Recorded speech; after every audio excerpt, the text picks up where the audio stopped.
নমস্কার বন্ধুরা, আজকে তোমাদের দেখাবো যে জবা গাছে তোমরা জানুয়ারি মাসে কী করে আরও বেশি ফুল পেতে চাও। একটা দুটো তো ফুল নয়, আরও অনেক বেশি ফুল তোমরা কিভাবে গাছে তোমরা পেতে পারো। আমরা এই শীতকালে হাইব্রিড জবায় কিন্তু প্রচুর পরিমাণে ফুল পেতে পারি যদি ঠিকঠাক আমরা পরিচর্যা করে থাকি। আজ তোমাদের জানিয়ে দেবো জবা গাছের ঠিকঠাক পরিচর্যা এবং গাছের ঠিক কী খাবার দিলে তোমরাও গাছে অফুরন্ত ফুল পেতে পারো। তোমরা দেখতেই পাচ্ছ আমার গাছে কিন্তু অসংখ্য ফুল আর অসংখ্য কুঁড়িতে ভর্তি। বন্ধুরা দেখো, তোমরা বুঝবে যে এত গাছে কুঁড়ি যদি আসে তাহলে গাছে আমি ঠিকঠাক পরিচর্যা করছি এবং খাবারও আমি ঠিকঠাকভাবেই দিচ্ছি। তোমাদের আজকে আমি জানুয়ারি মাসের সেই বেশি ফুল কিভাবে তোমরা হাইব্রিড জবাতে পেতে পারো তার পরিচর্যা সমেত এই সব বিষয় নিয়ে আজকে তোমাদেরকে আমি জানিয়ে দেবো। বন্ধুরা নমস্কার, বন্ধুরা আমি শ্রাবণী, আমার গার্ডেনিং চ্যানেলে তোমাদের সবাইকে স্বাগত। বন্ধুরা তোমাদেরকে প্রথমেই বলবো, জবা গাছকে কিন্তু এই সময়ে যে গাছগুলি হাইব্রিড জবা গাছ আমরা ফুল পেতে চাইছি তাদেরকে কিন্তু ভালো রকম রৌদ্রের মধ্যে রাখতে হবে। বন্ধুরা তোমরা তবেই কিন্তু ভালো মতো ফুল পাবে। যদি তোমাদের কম রোদ্দুর ছাওয়ায় রেখে দাও তাহলে তোমাদের কুঁড়ি আসলেও কুঁড়ি কিন্তু ঝরে যাওয়ার সম্ভাবনা থেকে যায়, আর পাতা আরও ঘন সবুজ হবে। তাদের খাবার আরও বেশি করে গাছ তার সংগ্রহ করবে এবং তার শরীরের মধ্যে ছড়িয়ে দিয়ে তার কাজ শুরু করে দেবে। বন্ধুরা তোমরা পুরনো ফুল তো তুলে ফেলে দিচ্ছই, কিন্তু এই শীতকালে আমাদের জবা গাছে ফুল কিন্তু 2 দিন রাখা যায়, কারণ আমরা এই সময় ফুলকে একদিন হয়ে গেল তারপরের দিন নেতিয়ে পড়ে গেল এরকম কিন্তু দেখি না। এটা উপরি পাওনা বলতে পারো শীতকালের।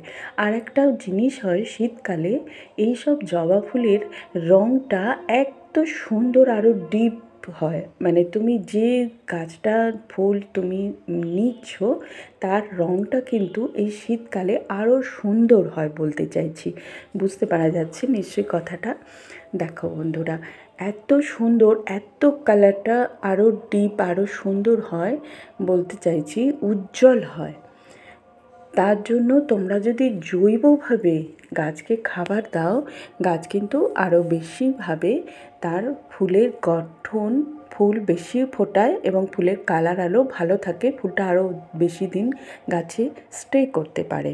জবা গাছ যেহেতু আজকে ফুল ফুললো কালকে ফুল নেতিয়ে চলে যায়, কিন্তু শীতকালে কিন্তু তা হয় না। আর সেটা যদি তুমি জৈবভাবে করো 2 থেকে 3 দিন কিন্তু এইসব হাইব্রিড জবা ফুটে গেলে গাছের মধ্যে কিন্তু থেকে যাচ্ছে।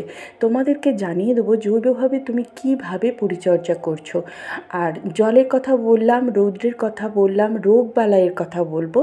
এই শীতে তোমাদের কিন্তু জবা গাছে ভালো রকম রোগ হয়, যেটা হচ্ছে রোগ বলবো কি পোকামাকড়, যেটা মাকড় ধরে, মাকড়ের সমস্যা বেশি ভালোভাবে দেখা যায়। এবার তোমরা তার পরিচর্যা করবে। আর তারপর চলে আসবো খাবারের কথা। প্রথমেই বলবো শীতকালের অমৃত খাবার হচ্ছে সর্ষের খোল। সর্ষে আর বাদাম খোল আর নিম খোল ভিজিয়ে তোমরা যদি একটা লিকুইড তৈরি করো, 3 থেকে 4 দিন ভিজিয়ে তারপর সেটা ছেঁকে লিকুইডভাবে সপ্তাহে 1 দিন দাও, এর কাছে তোমাদের গাছ অনেক সুন্দর, অনেক সুন্দর হবে। আর তার সাথে আমি এই যে কন্টেনারের মধ্যে একদম ঢাকা দেওয়া যে লিকুইডটা দেখাচ্ছি, এটা কিন্তু একটা মাইক্রোনিউট্রিয়েন্টস। তোমরা প্রত্যেকেই গাছ করছো এখন জেনে গেছো গাছের কিন্তু একটা মাইক্রোনিউট্রিয়েন্টসের দরকার হয়। এটা সেই রকমই মাইক্রোনিউট্রিয়েন্টস। তোমাদের এর মধ্যে যে কিছু মাইক্রোনিউট্রিয়েন্টস বলছি কেন, কারণ এর মধ্যে যে 16টা ভিটামিন আমরা গাছের মধ্যে দিই, 16 রকম খাবার, সেই খাবার কিন্তু সবগুলো না হলেও অনেকটাই পাওয়া যাচ্ছে। যেরকম পাবে তুমি calcium, potassium, sulphur, magnesium, nitrogen তো আছেই। নাইট্রোজেন তো আছেই একটা গাছের বৃদ্ধির জন্য, কিন্তু এটা নাইট্রোজেন খুব কম পরিমাণে পাবে এই খাবারটা। কিন্তু ফুল ফোটানোর জন্য এই খাবারটা অনেকটাই জরুরি একটা জবা গাছের জন্য।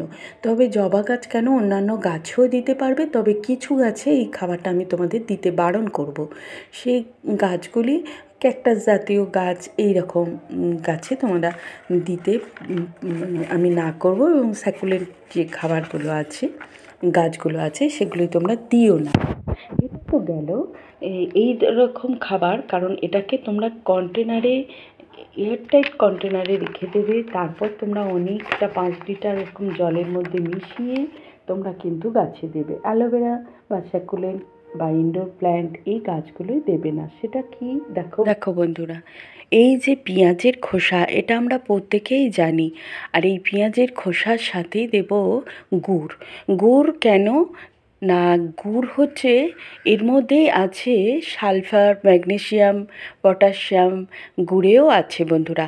আর এই পেঁয়াজের খোসায় তো বলেইছি যে প্রচুর পরিমাণে পটাশিয়াম আছে, যা ফুল বৃদ্ধির জন্য সাহায্য করে।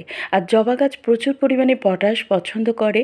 আর এই দুয়ের মিশ্রণে হয়ে যায় একটি মাইক্রোনিউট্রিয়েন্টস, যেটা অনেক রকমের খাবার দিয়ে তৈরি হয়ে যাচ্ছে। কারণ আমরা গুড়ে কিছু পেয়ে যাচ্ছি, আর গুড়টাকে তোমাদের এইভাবে কন্টেনারের মধ্যে ঝাঁকিয়ে নিতে হবে। গুড় দিয়ে আর পেঁয়াজের খোসা দিয়ে কৌটোর অর্ধেক জল দেবে, দিয়ে ছায়াযুক্ত জায়গায় যে তুমি রেখে দিচ্ছ, 2 দিন অন্তর অন্তর এসে এইভাবে ঝাঁকিয়ে দেবে।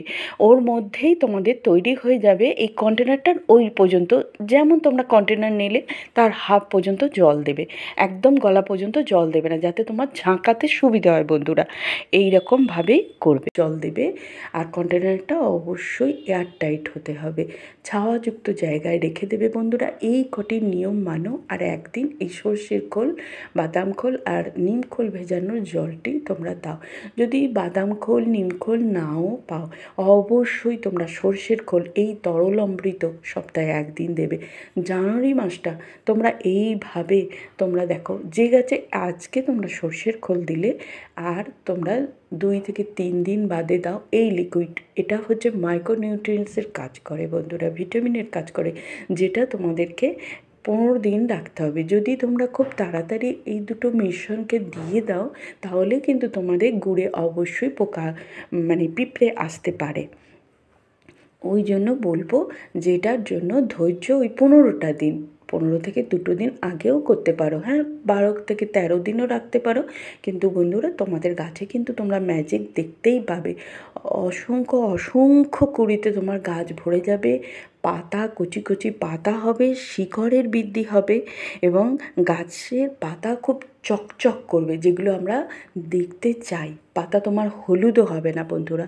তোমাদেরকে আমি কথা দিলাম, তোমরা করে অবশ্যই এটা খুব ভালো ফল পাবে বন্ধুরা। তোমাদের আজকে আমি খুব ভালো একটা দিলাম, তোমরা অবশ্যই করে দেখো জবা গাছের জন্য বন্ধুরা। তবে হ্যাঁ, আমি যে গাছগুলো বারণ করলাম ওই গাছগুলো দিও না। তারপর বাকি তোমরা সমস্ত গাছে এটা দিতে পারো, সরাসরি দেবে না। অবশ্যই 5 লিটার জলে 1 কাপ 2 কাপ এই পরিমাণে মিশিয়ে নেবে, নিয়ে ভালোভাবে জলটা গুলিয়ে নিয়ে প্রতি গাছে 1 কাপ করে দেবে, বেশি না। আর এইভাবে করো। এবার রোগবালাইয়ের দিকে তোমাদেরকে অবশ্যই বলবো যে সেদিকে নজর রাখতে হবে। তোমরা একদিন ভিনেগার স্প্রে করতে পারো, একদিন নিম পাতাকে পেস্ট করে, অ্যালোভেরাকে পেস্ট করে তার জলটা গাছে স্প্রে করতে পারো। এইভাবে তোমরা করো অবশ্যই। তাহলে অসংখ্য অসংখ্য ধন্যবাদ বন্ধুরা, তোমরা যারা আমার পাশে ছিলে তাদেরকে। দেখা হচ্ছে তোমাদের সঙ্গে পরের অন্য কোনো ভিডিও। ততদিন তোমরা অপেক্ষা করো, ভালো ভিডিও নিয়ে আসবো অবশ্যই। আজ তাহলে আসি, নমস্কার বন্ধুরা।